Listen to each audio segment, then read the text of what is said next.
Hello everyone, I am NB from class of Python. In this video, I will teach you how to solve a coding problem.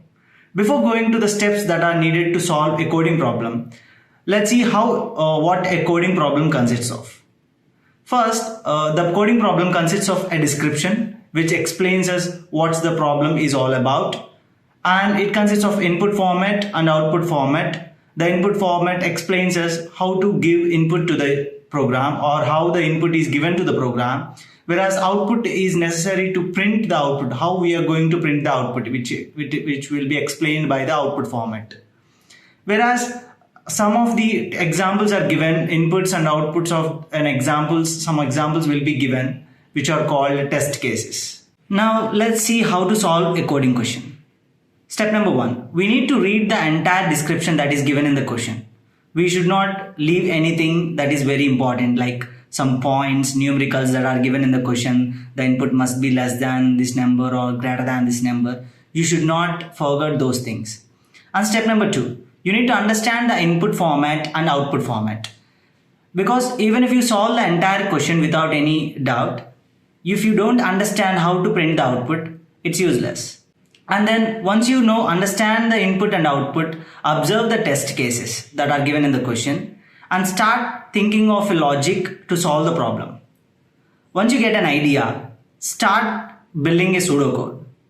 And then after finalizing the pseudocode and after writing the pseudocode completely, apply the inputs that are given in the test cases and see if the code or logic generates the required output. Once it does, you can start writing the real code in whatever language that you like, Python, C, C++, any language that you wish to write. Now we have seen the steps to solve a coding question. Let's start solving a real coding problem now. So the coding question is, given a number n, the task is to find out the prime numbers between 1 to n. So the input format is an integer and output format is print all the integers in a line separated by space. We need to print all the prime numbers. For suppose if the input is 7, we need to print all the prime numbers from 1 to 7, 2, 3, 5, 7 in single line with space separated. So this is just an example. So let's just start writing a pseudocode for this program. So first let's start with the pseudocode. N is equals to some input, right? We need to take input from the user and store it in n, right? Input. And then we need to consider and then we need to solve the problem. So first we need to iterate through 1 to n and check if that value is prime number or not. If the present value is prime number, we need to add that to a list and finally we will print that number. Okay, or otherwise we can skip the list option and we can directly print if it is a prime, or otherwise we don't do anything and we can directly print the list that we have. Okay, let's make it comment section, okay, so that we can write the pseudocode now.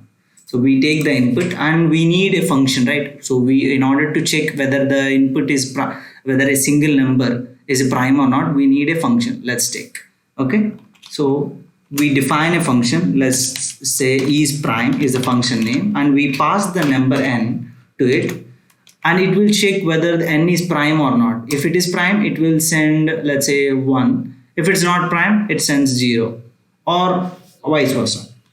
We can make anything. Okay, we have n, right? So we need to iterate through 1 to n, from 1 to n.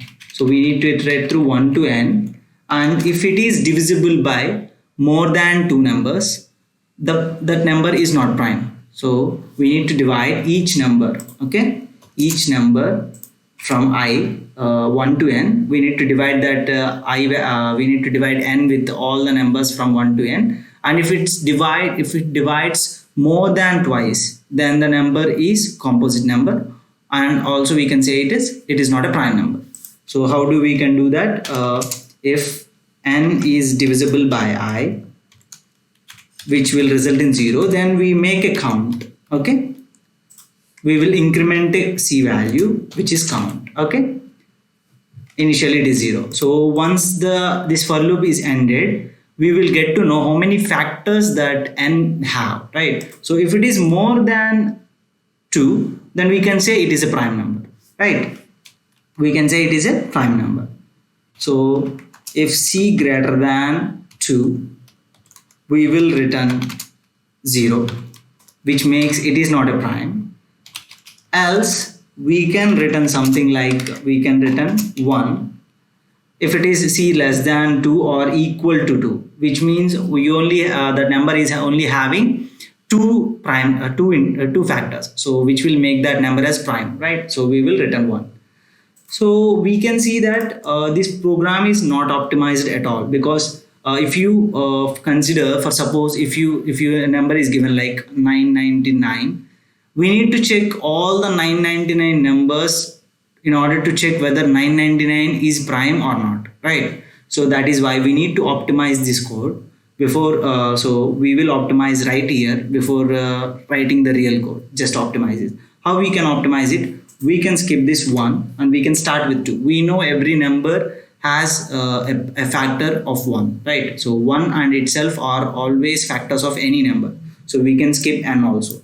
So by skipping n, generally, for suppose if 8 will have factors as 1, 2, 4, 8, right? So before 8 there is only one factor which is half of that number, right? So half of that number, so we can skip last number which is also a factor, so we can skip that and we can divide that n with 2. So we will get a number which is exactly half as the original number, which is a factor for the any number, right? So only if it is a even number, or only if it is a integer, rather than any point precision number will not be considered here. We are making floor division, right? So for suppose, so we are neglecting number 2 and as well as the final number which is 8, okay? So we both these two factors are not considered. Now whenever the division is happening, we will increment the count c, right? So the factors will be added to the c only except 1 and itself. So 1 and itself are already factors, so we need not to count them. So we can skip those numbers. Whenever we can complete this, we can change this number, right? We already counted 2, so we don't need to include that 2 here. So we can skip that 2, and whenever c greater than 1, it is not a prime number. If it is less than or equal to 0, if it is equals to 0, it will be prime, because we are already counting 1 and 2 and removing that from the iteration. So we are not counting those factors. Only we are counting between that numbers, number 2 and half of that number. So now if you check, half of the iterations are exempted. See, so 1 to 999 or 999 iterations, right? So once you check that, the numbers from half of that, let's say 998 half, so half numbers are skipped and half iterations are optimized, half iterations are excluded. So we optimized halfway through, and we can skip another step. We can skip this half number also. We can skip this with the square root of n plus 1. So that is another condition that we can make. So every numbers, every prime number, if it is a prime number, we can check till the square root of n. That's enough. So we can check the factors from 2 to square root of that n number. We will, if we don't find any factors, then it is a prime. That is one of the conditions which will make the program very optimized. That's it. So that is how you do it. Let's just go with the flow now. Now we found, we written the pseudocode for prime number, right? So first, then we need to do, what we need to do is, we need to make an iteration from 1 to n, right? So we need to check each number from 1 to n whether it is prime or not. If it is prime, we can print, otherwise we don't. Let's just say is prime of n, whatever n is I here, right? So I is equals to 1, then we can print that number as, we can print that number. Let's just say print n is equals to space. That's it. So when every time a prime number is found, that will be printed here. So that is a part of pseudocode now. I actually wrote almost similar code, right? So I almost wrote the original code. Just small statements are different, right? Here, input is not a function here, and for loop, I haven't followed the syntax. So we can make this uncomment this code and complete the code right now. So we got that. So for I in range of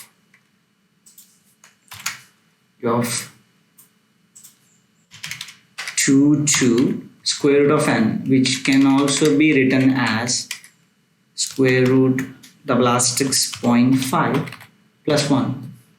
So before making sure that it is an integer, so we are making it's an integer, and then we have completed the is prime code, and now we need to take the input, right? So input, and it should be integer in order to make mathematical operations. So just remove all this.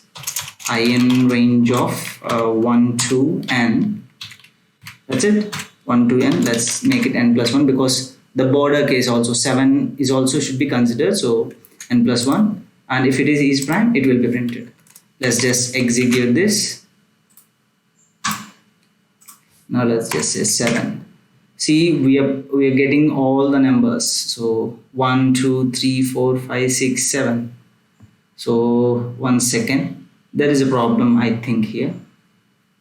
So greater than 1, or we can, so let's just make it equals to 0. If c is equals to 0, we will return 1, and if else, we will return 0. Now, so that is why here is prime is 1, right? So let's execute that. 7. We are printing 1, 2, 3, 5, and 7. So it is considering 1 is also as prime, because we are not going to make anything right here. So z is already 0, so we can skip that 1. So 1 is always not prime. We can skip that number. We can start with 2 and just run it. 7. So 2, 3, 5, and 7 are the prime numbers. And if you want to change the input to 11, that's also fine. It will print 2, 3, 5, 7, 11. So this is the very optimized code that you can write for a prime number program. So that is how you solve a programming question. So if you like this video, hit that like button and share with your friends. And if you're new to this channel, consider subscribing. Thanks for watching. See you in the next one.